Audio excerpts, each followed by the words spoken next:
What is up, what's going on guys, Simpzy here and welcome back to the FIFA 14 Xbox One Manchester United career mode.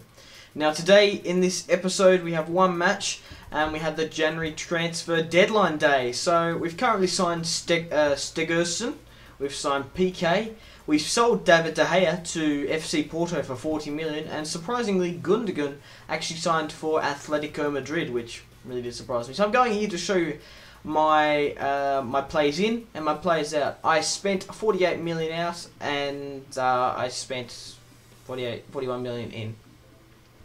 Now FC Bayern accepted my contract for Mario Götze. Now I'm hoping to sign this awesome player, 21 years of age, 85 overall, and throughout my career modes he has been one of the most recommended players to sign.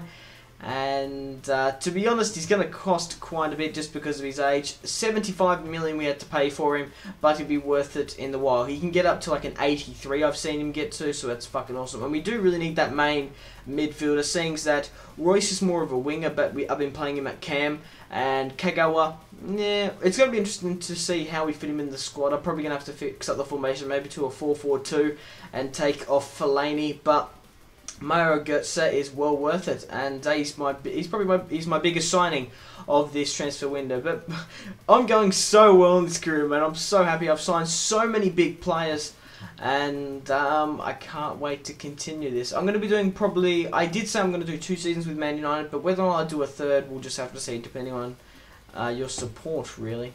So the top 3 transfer acquisitions were with United, which is awesome. Rio Ferdinand got an offer from Bayern Munich, and I have no interest in playing him, so I accepted the offer. I know it's a low amount of money for his overall, but he's 35 years of age. His stats are just going to decrease, and it frees up a little bit of that wage budget because that is a lot we're spending on Rio Ferdinand. 148 million have been spent so far. Looks like Wayne Rooney and Guerra could quite possibly go to Real Madrid. I can tell you now that Wayne Rooney's not going anywhere anytime soon. Real Sociedad put in a bid for Begovic, 8 million, no thank you. And we ended up selling Rio Ferdinand to FC Bayern for 1.4 million. Even though he's a Manchester United legend, he is quite old, and I basically just want to free up the transfer here. We've got 2 hours left, and I'm just cycling through, looking through what everyone else has sold. But it's been pretty quiet. Liverpool and Manchester City haven't really signed anyone. And Newcastle United actually surprisingly signed Dumbia, and Arsenal signed Mandzukic, which is a very interesting offer. But obviously they bought Dumbia probably to replace Remy at the end of the season. So we have a match against Southampton, an FA Cup match, and that's what we're going to be playing as in this episode. I did get a job offer from Turkey, and I'm just going to cycle through who we've got. We got Brazil, France. Now, I probably would have accepted the Brazil offer normally, but seeing in my Real Madrid career mode, I did accept Brazil. I was like the international manager. I thought I might be someone different, so I'm going to wait out for Spain. So I'm changing up the formation here to fit Mario Götze into the side. I'm playing a 4-4-2 flat. I'm going to have Robin van Persie, Wayne Rooney up front. I'm going to have Royce on the left mid. I'm going to have Shinji Kagawa and Götze in the centre mids. And I'm going to put the Serbian dude on the right mid. Obviously keeping Varane, PK as centre backs. Alaba and Jones, Jones rotating with Rafael from time to time, and having Begovic in goals. That's an awesome. That sounds awesome. Now that I think about it, so I do know this isn't really United anymore. There's very little. Actually, it's not true. We've still got Robin van Persie and Wayne Rooney, who are United players, and Kagawa. What am I talking about? It just feels like there's a actually probably about Jones. So there's probably 2, 3. There's only 4 United players still in the squad.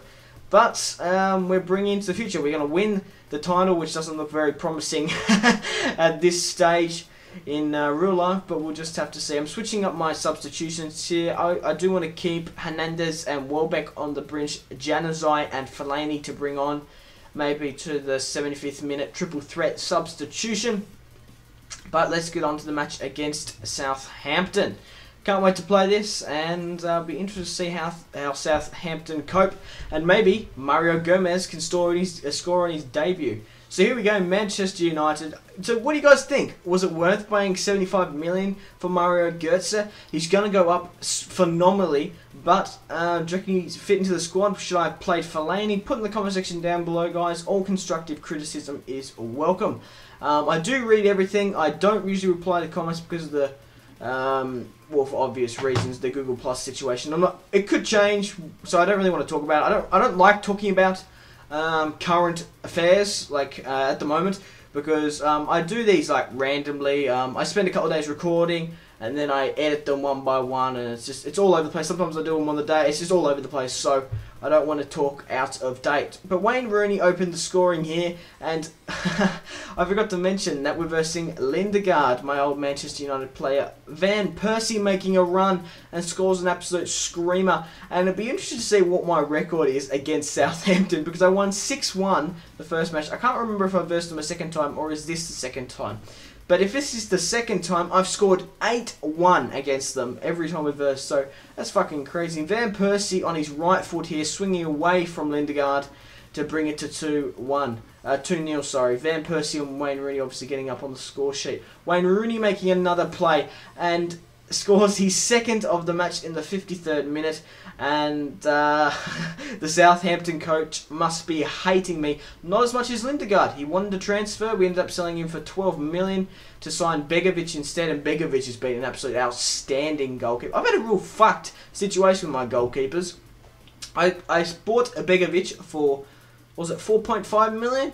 And then I ended up selling David De Gea for 40 million. Bought Stigurson as my backup. I haven't really played with him all that too much. But Mario Götze on his debut making a run, trying to skid on the score sheet.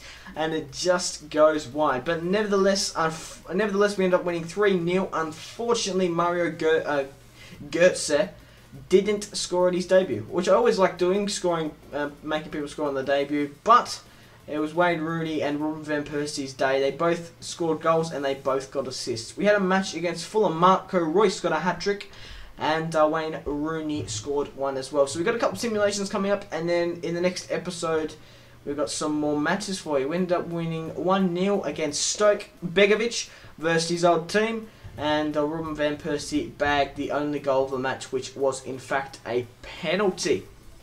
So guys, we do have a match against CSKF Moscow, and I am going to play this one in the next episode. I'm just showing you the Champions League fixtures at the moment. So looking at our group, we actually have a very hard challenge. We either have to verse Chelsea or Barcelona in the second round, so that's going to be very interesting. But I'm going to end it here. Thank you very much for watching, and if you watched the way through, I really do appreciate it. And yeah, I can't thank you guys enough. You guys are awesome. Thank you very much for watching. This has been Simpzy, mate, ladies, my friends. Goodbye.